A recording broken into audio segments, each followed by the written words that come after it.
we are. For though we do have to work, we make fun of ourselves, and are pretty jolly set, as Joe would say. Joe does use such slang words, observed Amy, with a reproving look at the long figure stretched on the rug. Joe immediately sat up, put her hands in her pockets, and began to whistle. Don't, Joe, it's so boyish. That's why I do it. I detest rude, unladylike girls. I hate affected niminy-piminy chits.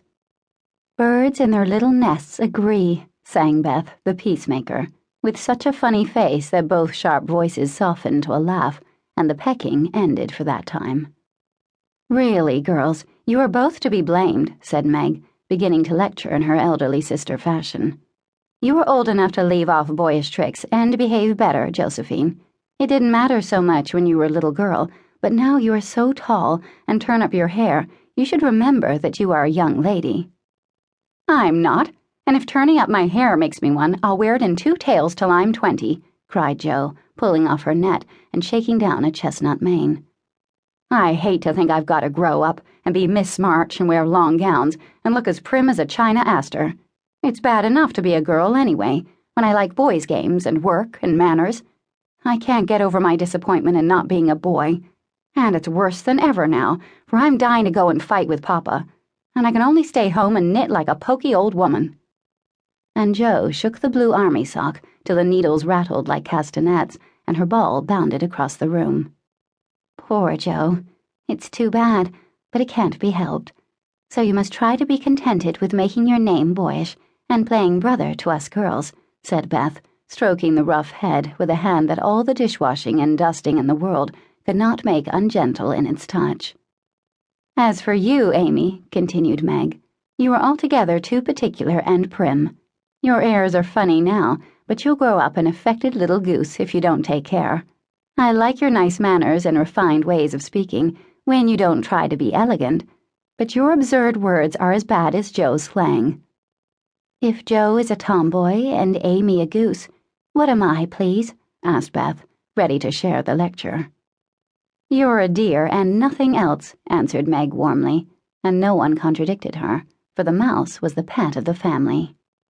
As young readers like to know how people look, we will take this moment to give them a little sketch of the 4 sisters, who sat knitting away in the twilight, while the December snow fell quietly without and the fire crackled cheerfully within.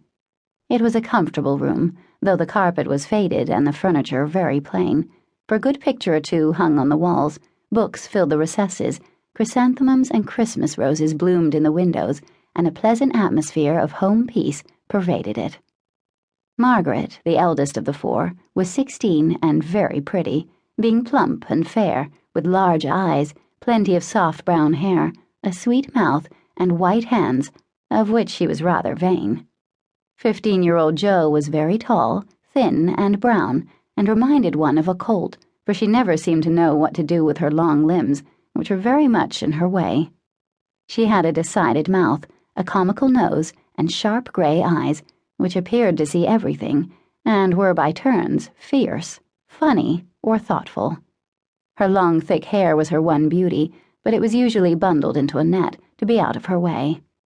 Round shoulders had Jo, big hands and feet, a flyaway look to her clothes, and the uncomfortable appearance of a girl who was rapidly shooting up into a woman and didn't like it. Elizabeth, or Beth as everyone called her, was a rosy, smooth-haired, bright-eyed girl of 13, with a shy manner, a timid voice, and a peaceful expression which was seldom disturbed. Her father called her Little Miss Tranquility, and the name suited her excellently, for she seemed to live in a happy world of her own, only venturing out to meet the few whom she trusted and loved. Amy, though the youngest, was a most important person, in her own opinion at least, a regular snow maiden with blue eyes and yellow hair curling on her shoulders, pale and slender, and always carrying herself like a young lady mindful of her manners. What the characters of the 4 sisters were, we will leave to be found out. The clock struck 6, and having swept up the hearth, Beth put a pair of slippers down to warm. Somehow the sight of the old shoes had a good effect upon the girls, for Mother was coming, and everyone brightened to welcome her. Meg stopped lecturing and lighted the lamp. Amy got out of the easy chair without being asked, and Jo forgot how tired.